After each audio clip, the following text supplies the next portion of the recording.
Hi guys, welcome to my channel. कल अपन ने समष्टियाँ पढ़ा था, उसमें सबसे पहले अपन ने समष्टि गुण पढ़ा था। आज हमारा टॉपिक है समष्टि वृद्धि। समष्टि वृद्धि मतलब उसमें जो कम्युनिटी है उसमें डेवलपमेंट कैसे हो रहा है, संख्या कैसे बढ़ रही है, घट रही है।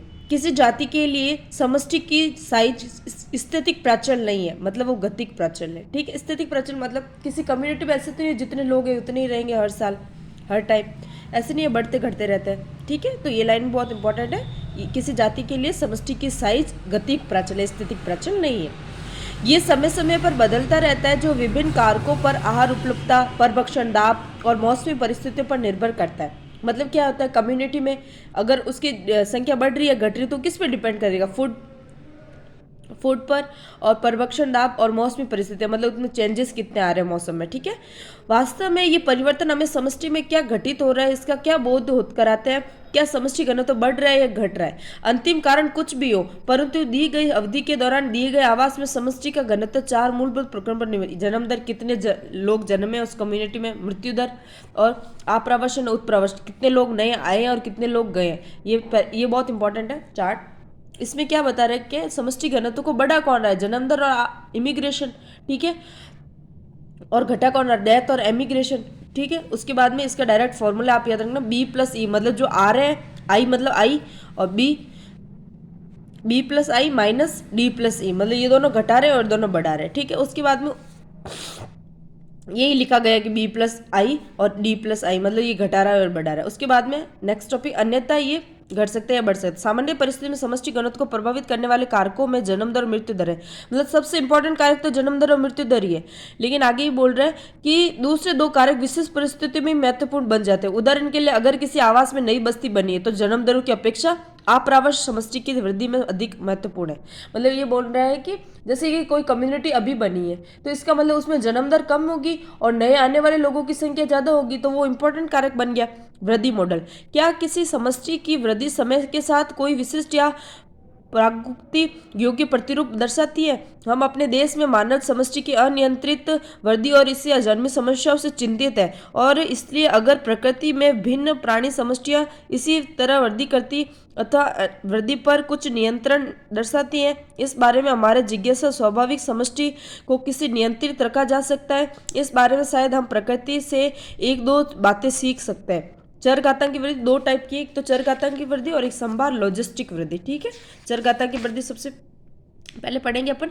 किसी समष्टि की आबादित वृद्धि के लिए स्पष्ट संसाधन, आहार और स्थान उपलब्ध होना अत्यावश्यक है। मतलब किसी को अगर चर घातांक की वृद्धि करवानी है तो फूड और रहने के लिए स्थान इजीली अवेलेबल होना चाहिए। आदर्शतः आवास में ये जब संसाधन असीमित होते हैं तो जाति में संख्या में वृद्धि कर सकने की अपनी जन्मजात शक्ति को पूरी तरह अनुभव करने की योग्यता होती है। मतलब अगर संसाधन असीमित होंगे तो मतलब उनमें की वृद्धि ज्यादा होगी।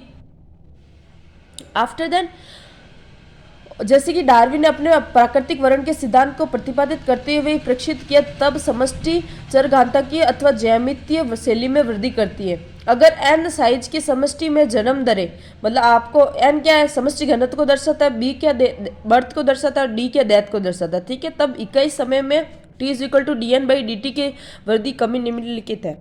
D n by d t is equal to b minus d into n. मान लीजिए b minus d is equal to r है। आर क्या है, यहाँ पे प्राकृतिक वृद्धि की इंट्रिंसिक दर है, ये इंपॉर्टेंट है, ये आता है कभी आपको। आर बोलेंगे, आर किसको डिनोट करता है, ऑप्शन में लिखा होगा प्राकृतिक वृद्धि की इंट्रिंसिक दर। और समष्टि वृद्धि पर किसी भी जैविक अथवा अजीवी कारक के प्रभाव को नियंत्रित करने के लिए बहुत महत्वपूर्ण प्राचल है। आर मूल्यों के परिमाण, आपका आर के मान याद होने चाहिए। नार्वे चूहे के लिए 0.015, आटम भुरंग के लिए 0.12, 1981 में भारतवर्ष में मानव समष्टि के लिए आर का मान 0.0205 थे। वर्तमान आर मान क्या है। ठीक है, इसके परिकलन के आपको जन्म दरों और मृत्यु दरों का पता होना जरूरी है।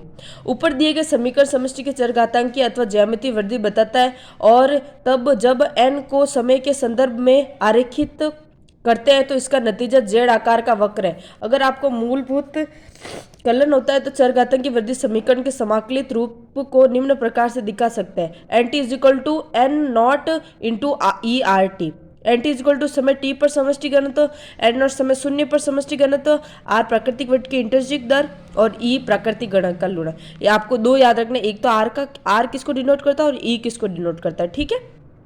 और एक ही कि चरघातांकी वक्र का जो ग्राफ है वो क्या होता है, जेड आकार का वक्र दर्शाता है, ठीक है।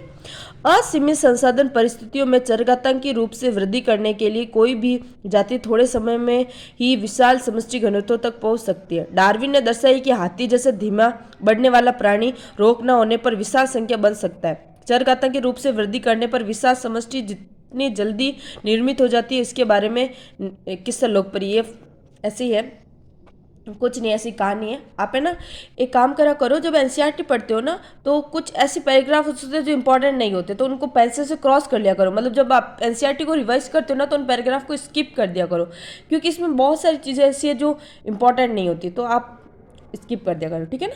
उसके बाद में अपन ये ग्राफ देखेंगे। इसमें सबसे पहले जो एक्स साइड है वो समय है और वाई साइड समष्टि घनत्व है, ठीक है। समष्टि वृद्धि दर अ वाला क्या, जेड आकार का, जे आकार का वक्र है, तो किस कौन सी वृद्धि को दर्शाएगा, चरघातांकी वृद्धि को। चरघातांकी वृद्धि कब होती है, जब असीमित संसाधन होते हैं, मतलब आहार और स्थान इजीली अवेलेबल हो जाते हैं, ये आपको ध्यान रखना है। सेकंड, ये जो सिग्मोइड आकार का वक्र बनेगा, अपन आगे पढ़ेंगे लॉजिस्टिक वृद्धि, संभार तंत्र वृद्धि, उसमें ये वक्र आएगा, ठीक है। और क्या है आपको आगे पता चलेगा। नेक्स्ट है अपना ख, संभार तंत्र या लॉजिस्टिक वृद्धि, इसको ज्यामितीय वृद्धि भी बोलते हैं। प्रकृति में किसी भी समष्टि के पास इतने असीमित संसाधन नहीं होते कि चरघातांकी वृद्धि होते, मतलब हर किसी कम्युनिटी के पास तो असीमित संसाधन नहीं होते, किसी के पास लिमिटेड संसाधन होता है, लिमिटेड फूड होता है, लिमिटेड रहने के लिए जगह होती है, तो उस चीज़ के लिए क्या करते हैं, वो आपस में कॉम्पिटिशन करते हैं। हर एक सिंगुलर पर्टिकुलर इंसान खाने और रहने के लिए एक दूसरे इंसान के साथ प्रतिस्पर्धा करता है, ठीक है। आखिर में जो जीत जाए, योग्यतम होता है, वो जीत जाता है और रिप्रोडक्शन करता है और अपनी संख्या को बढ़ाता है। अनेक देशों की सरकारों ने इस तथ्य को समझा है और मानव समष्टि वृद्धि को सीमित करने के लिए विभिन्न प्रतिबंध लागू किए हैं। प्रकृति में दिए गए आवास के पास अधिकतम संभव संख्या के पालन पोषण के लिए पर्याप्त संसाधन होते हैं, इससे आगे और वृद्धि संभव नहीं है। और जो के है वो किसको दर्शाता है, पोषण क्षमता को। आपको सबसे पहले किसका ध्यान होना चाहिए, आर का ध्यान होना चाहिए। आर किसको डिनोट करता है, ई किसको डिनोट करता है, उसके बाद में ये के किसको डिनोट करता है, ये आपको पता होना चाहिए, ठीक है। किसी आवास में सीमित संसाधन के साथ वृद्धि कर रहे समष्टि आरंभ में पश्चाता प्रवस्था दर्शाती है। उसके बाद त्वरण और मंदन, मतलब सबसे पहले तो जब वो ग्राफ स्टार्ट होता है तो सबसे पहले लेग फेस दर्शाएगा, उसके बाद त्वरण और उसके बाद मंदन, और बाद में स्थिर हो जाता है, ठीक है। जब समष्टि घनत्व तो पोषण क्षमता तक पहुंच जाती है, समय टी के पोषण क्षमता किसको, मतलब कब ये मंदन हो जाएगा, जब ये पोषण क्षमता के को डिनोट कर रहा है ना, ये लाइन यहाँ तक पहुंच गई ना, तब ये स्थिर हो जाएगा, ठीक है। ये लाइन ये बोल रही है।